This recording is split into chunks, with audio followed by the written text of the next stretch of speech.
अस्सलाम वालेकुम व्यूअर्स, आप देख रहे हैं SG news program dark story के साथ। मैं हूं आपका होस्ट अहमद अली।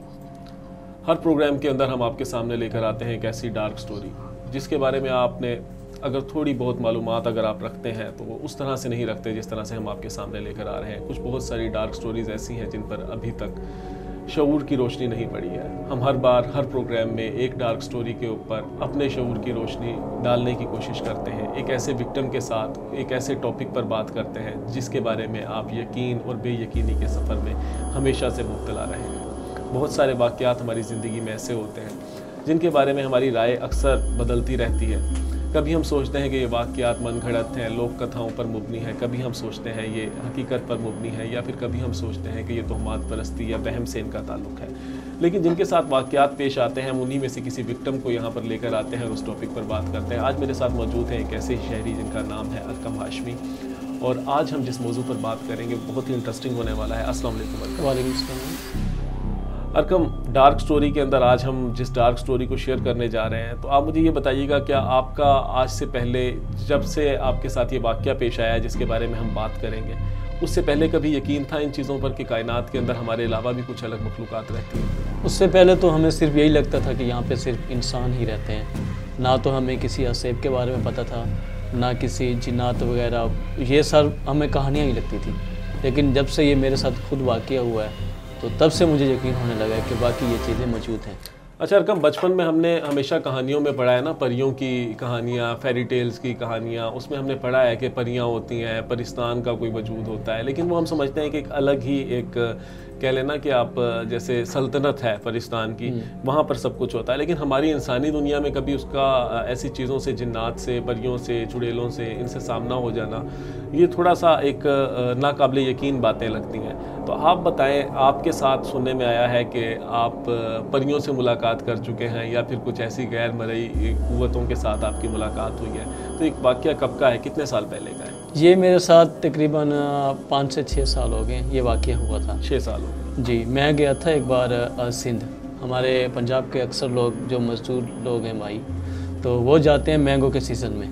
बिल्कुल। तो मैंगो के सीज़न में जब वो जाते हैं तो उनको एक पढ़े लिखे बंदे की ज़रूरत होती है जो मुंशी या लेबर का इंचार्ज होता है। बिल्कुल। तो मैं भी उनके साथ चला गया। मैंने सोचा विजिटिंग भी कर लूँगा, इस बहाने देख भी लूँगा कि सिंध कैसा है, मैं पहले नहीं जाता था। तो जब मैं वहाँ पे गया, पहले दिन हमने गुजारा वहाँ पे। आप मुझे ये बताइएगा, सिंध के किस एरिया में गए, कहाँ से इस कहानी का आगाज़ होता है? हम गए थे डिस्ट्रिक्ट मीरपुर, और उसके एक सिटी है टिगरी। डिगरी के पास एक छोटा सा गांव है सूफियाबाद। सूफियाबाद का ये बात जी है जी। तो वहाँ पे एक तो पानी नहीं है, नहर का पानी पीते हैं हम। जब पहले दिन गए तो गर्मी थी, प्यास लगी हुई थी, पानी ढूंढा हमने। तकरीबन कहीं दूर जाके हमें पानी मिला, वो भी नहर का। तो फटकड़ी उसमें डाल के तो वो पानी साफ़ करके पीते हैं। चलें, ये तो वहाँ के मकामी हालात हो गए। आप मुझे ये बताइएगा, जब आप सूफियाबाद पहुँचे तो क्या वक्त था, किस टाइम आपको जाकर एहसास हुआ कि आपके पास कुछ है ऐसा? जब हम पहुँचे वहाँ पे तो तकरीबन शाम हो चुकी थी। फिर हम लोगों ने अपने टेंट लगाए, वहाँ पे टेंट में सोने के लिए जगह बनाई। तो ऐसे ही जब मैं रात को अचानक सोया हुआ था तो पहले दिन तो मुझे कुछ आवाज़ सी आई ना, ऐसे छन छन जैसे पायल की आवाज़ होती है, उस तरह से महसूस हुआ। मुझे लगा जैसे कोई मेरे पास है। मैं निकल के टेंट से निकल के बाहर आया, बाहर देखा तो मुझे एक लेडीज़ नज़र आई, एक लड़की नज़र आई? हाँ। जब मैं उसके पास गया हूँ तो वो मेरे पास जाते ही वो गायब हो गई। फिर मैं वापस आया, टेंट में सोया। सुबह हुई तो मैंने ये बात किसी को भी नहीं बताई थी। मैंने सोचा हो सकता है वहम हो, ख्वाब हो, या कुछ भी है। क्योंकि आपको फर्स्ट नाइट जो वो लड़की नज़र आई तो कितना आपका फासला, डिस्टेंस कितना था? वो वहम भी तो हो सकता है कि कितने फासले से आप उसको देख रहे थे? तकरीबन 10 से 15 कदम दूर ही थी, इतनी नहीं थी। रोशनी थी वहाँ पर? हल्की हल्की चांद की रोशनी थी। चांद की रोशनी थी जी।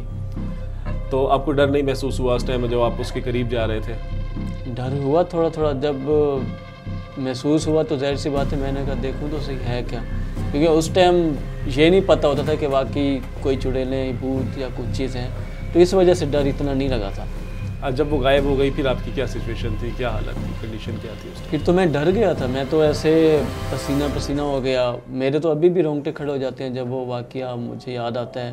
तो अभी भी मैं कभी कभी ख्वाब में डर जाता हूँ, अकेला नहीं सोता मैं कहीं भी नई जगह पे। चले, वो आपको नज़र आई, गायब हो गया। फिर नेक्स्ट डे आपके साथ क्या हुआ?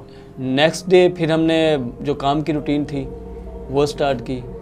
फिर अगली रात फिर से वही सीन था, वही वैसे ही वही छन छन की आवाज़। फिर उसके बाद मैं फिर बाहर नहीं निकला दूसरी रात। मैंने देखा था बाहर नहीं निकला, डर गया था मैं उस रात ना। जब तीसरी रात आई ना, तो आपने जानने की कोशिश नहीं की आसपास से मुकामी लोगों से कि क्या है ये चीज़? नहीं, तीसरी रात मैंने पूछा था एक बंदे से। अच्छा। जब तीसरी रात हुई तो मैं टेंट से बाहर सो गया, खुले में ही। वहाँ पे हवाएं चलती हैं बहुत ठंडी ठंडी, तो मैं खुले में ही सो गया। मेरी आंखें खुली हुई थी, नींद नहीं आ रही थी। तो फिर मैंने देखा कि आंखें खुली थी कि परी एक आसमान से ना उतर रही है। अब वो परी थी या परी की शक्ल में कोई और चीज़ थी, तो वो उतर के ना सीधा मेरे पास आ गई। अच्छा, आज तक हमने परियों के बारे में जो कुछ भी सुना है ना, वो बहुत ही खूबसूरत सी एक ऐसी मखलूक होती है ना, जिसके ऊपर आपका वो, मैं तो कहता हूँ कि क्रश भी बन सकती है, और आप सोचते हैं कि यार चिमट जाए आपको आकर वो परी कहीं से मिल जाए। लेकिन ऐसा हुआ नहीं है कभी मेरे साथ। तो मैं ये जानने के लिए एक्साइटेड हूँ थोड़ा सा कि जैसा हमने वो स्टोरीज बुक के ऊपर एक स्केच बना हुआ होता है परी का, या फिर हम मूवीज़ में देखते हैं, तो उस किस्म का कुछ उसका था ड्रेसिंग, उसका आप हुलिया बता सकते हैं कुछ? परी दिखने में कैसी थी? दिखने में तो वो पूरी वाइट थी। अच्छा। पूरी वाइट। उसके मतलब ड्रेसिंग ये नहीं लग रहा था कि वो कपड़े हैं, पूरी वाइट, पंख पंख से ही नज़र आ रहे थे। और जैसे उसने सफ़ेद चादर सी ओढ़ रखी हो सर पे भी, मतलब जिस तरह से हम कहानियों में अक्सर देखते हैं कि परियों के बाल शाल नज़र आते, कुछ भी इसका नज़र नहीं आता, वाइट चादर ही नज़र आ रही थी। जब वो मेरे पास आई, करीब आई, तो मैं डर गया था बहुत ज़्यादा। कुछ देर बाद, जब कुछ देर गुजरी ना, कुछ देर के बाद वो गायब हो गई। जब मैंने आंखें खोली, देखा तो मैं तो उस जगह पे ही नहीं था। मतलब आप जिस एरिया में सोए हुए थे, आप उस जगह पर मौजूद नहीं थे? उस जगह पे ही नहीं था। मैं उठा हूँ, मुझे प्यास लगी, मैं इधर उधर भटकता रहा पानी के लिए। जब मैंने देखा तो वो कब्रिस्तान था एक बहुत वीराना, और कहीं दूर जाके मैंने नीचे ज़मीन देखी। आप सोए अपने जिस एरिया में थे, जहाँ पर आपका टेंट लगा हुआ था, ओपन एरिया में आप बाहर सोए हैं, वहाँ से आप गायब हैं, आपकी आँख खुली है, तो आप कब्रिस्तान में थे? जी। तो उस टाइम क्या सिचुएशन थी कब्रिस्तान में? उस टाइम तो मैं डर गया कि मैं कहाँ पे आ गया। जब मैंने ज़मीन को हाथ लगाया तो उसकी मिट्टी भी ब्लैक, जैसे किसी ने आग लगा के तिनकों को या लकड़ी को जला के राख कर दिया हो, इस तरह मिट्टी थी उसकी। मैं फिर उस टाइम तो मेरी सिचुएशन वो थी ही नहीं कि बंदा एक नॉर्मल हो।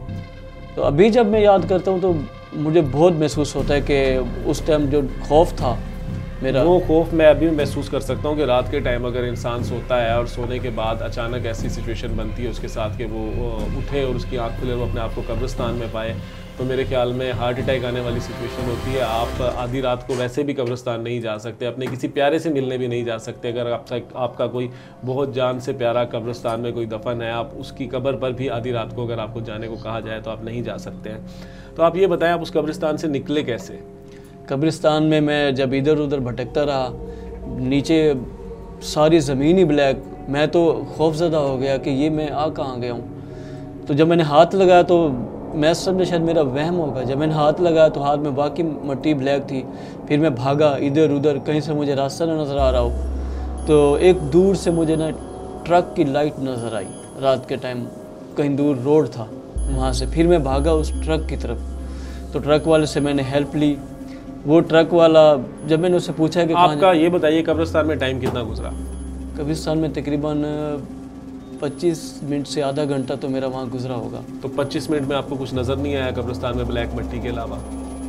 ब्लैक मिट्टी के अलावा तो बहुत सारी चीज़ें नज़र आ रही थी। वो खौफ भी हो सकता है ना, खौफ में जब बंदा हो तो तब भी ऐसी चीज़ें। सबसे बड़ा खौफ तो यही है कि आप अब जहाँ कब्रिस्तान में ही था, कब्रिस्तान में पहुँच गए। कब्रिस्तान में ही था। तो मैंने ट्रक वाले से जब हेल्प मांगी तो उससे पूछा मैंने कहाँ जा रहा हूँ, उसने कहा कि मीरपुर। फिर मेरी थोड़ी सी उम्मीद जागी कि ये मीरपुर जा रहा है, तो हम भी मीरपुर डिस्ट्रिक्ट से ही आगे गए थे। तो ट्रक में जब मैं बैठा तो सफ़र किया, वो तो सारी रात का ही सफ़र था।